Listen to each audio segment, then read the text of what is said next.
짐 크레이머는 미국의 유명한 금융 전문가이자 CNBC에서 방영되는 매드머니라는 프로그램의 진행자로 투자자들에게 직설적이고 열정적인 조언을 제공하는 인물로 잘 알려져 있습니다.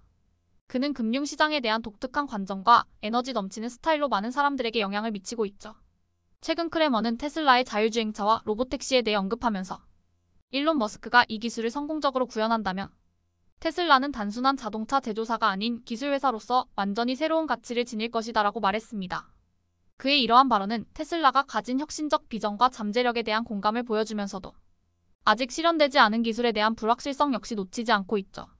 많은 투자자들이 테슬라의 비전에 대해 크레머와 같은 기대를 가지고 있지만 주가 변동과 자율주행차의 상용화 가능성에 대한 불안감도 공존하는 상황입니다.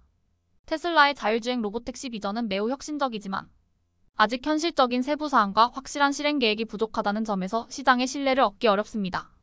이번 이 로바트 이벤트에서도 새로운 기술과 제품이 공개되었지만 투자자들은 더 구체적인 경제적 모델과 기술 완성도를 원하고 있습니다.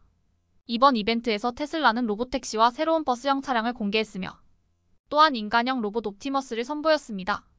하지만 이러한 발표들에도 불구하고 주식은 약 9% 가까이 하락했습니다. 이는 이벤트에서 자율주행차와 로보택시의 구체적인 경제성이나 시간표에 대한 정보가 부족했기 때문입니다. 많은 투자자들이 머스크의 비전에는 공감하지만 세부적인 실행 계획이 없다는 점에서 우려하고 있습니다. 테슬라는 이미 전기차 시장에서 큰 성공을 거두었지만 자율주행차와 로보택시는 기존의 EV 시장과는 전혀 다른 기술적 도전입니다. 자율주행 기술은 단순히 차량을 개발하는 것 이상으로 복잡한 소프트웨어. 요즘 테슬라 얘기가 안 나오면 대화 주제가 없는 것처럼 느껴지죠? 전기차 시장에서 선두를 달리고 있는 테슬라가 이번엔 자율주행차와 로보택시라는 새로운 도전에 나섰습니다. 주식 투자자들 사이에서는 테슬라의 미래에 대한 기대감이 큰데 최근 이벤트 이후 주가가 꽤 떨어지면서 걱정하는 목소리도 들려오고 있어요. 이 시점이 투자자들에게는 테슬라가 진짜로 그 비전을 실현할 수 있을지 판단해야 하는 중요한 시기인 것 같습니다. 다들 그 유명한 바이 더 딥을 속삭이며 고민 중일 거예요. 테슬라의 자율주행 로보택시 비전은 솔직히 정말 매력적이죠. 운전 안 해도 된다는 건 마치 로봇이 집안일을 다 해주는 세상처럼 들리잖아요. 하지만 문제는 아직 현실적인 실행 계획과 경제적 모델이 부족하다는 겁니다. 아무리 멋진 비전을 제시해도 구체적인 정보가 없으면 투자자들은 불안해질 수밖에 없죠. 이번 이 로바트 이벤트에서도 정말 놀라운 기술과 제품들이 발표되었지만 주식시장은 더 많은 것을 원했던 것 같습니다. 어쩌면 너무 큰 기대를 했던 걸지도 모르죠. 이번 이벤트에서 테슬라는 2명이 탈 수 있는 깔끔한 디자인의 로보택시와 최대 20명을 태울 수 있는 버스형 로봇 차량 그리고 인간형 로봇 옵티머스까지 공개했어요. 그 로봇이 나와서 춤도 추고 음료도 서빙했다고 하니 일론 머스크의 상상력은 정말 끝이 없죠. 하지만 정작 주식은 발표 직후 약 9% 가까이 하락했습니다. 투자자들은 이번 발표에서 자율주행차와 로보택시에 대한 더 구체적인 정보, 특히 이 기술이 언제쯤 상용화될지, 얼마나 비용이 들지에 대한 정보가 없어서 실망한 거죠. 일론 머스크가 우리 로봇이 아이들 돌보고 잔디 깎고 심지어는 선생님 역할까지 할 수 있다라고 했지만 투자자들은 좋은데 언제? 라는 생각을 했던 거예요. 사실 테슬라는 이미 전기차 시장에서 혁신을 일으켰지만 자율주행차와 로보택시는 또 다른 차원의 도전입니다.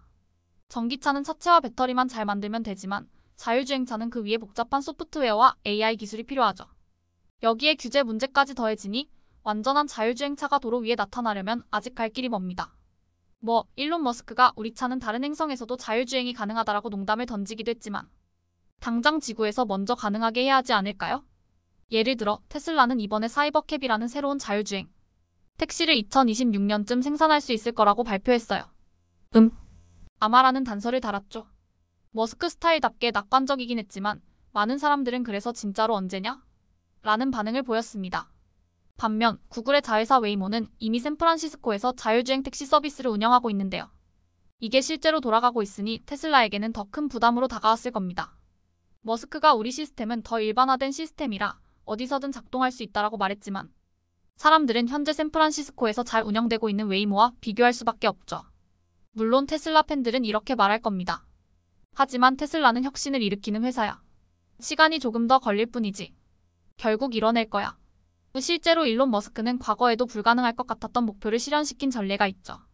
전기차 시장에서 많은 경쟁자들이 실패했을 때 테슬라는 성공했으니까요. 그러나 이번에는 자율주행이라는 기술 자체가 복잡하고 무엇보다도 각국 정부의 규제 승인을 받는 것이 더 큰 문제로 떠오르고 있습니다. 자율주행차가 사고를 일으키면 정치적 압박이 커지기 때문에 이 부분을 어떻게 해결할지 아직 명확하지 않아요. 그렇다면 지금 상황에서 어떻게 해야 할까요?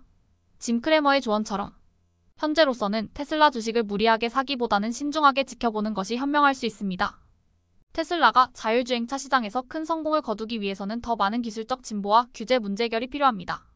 일론 머스크의 비전이 놀라운 것은 맞지만 구체적인 실행 계획이 나올 때까지는 투자자들이 좀 더 기다리는 것이 안전할 것입니다. 그러니 당장 매수 버튼을 누르기 전에 차 한 잔 마시며 조금 더 지켜보는 게 좋을지도 모르겠네요.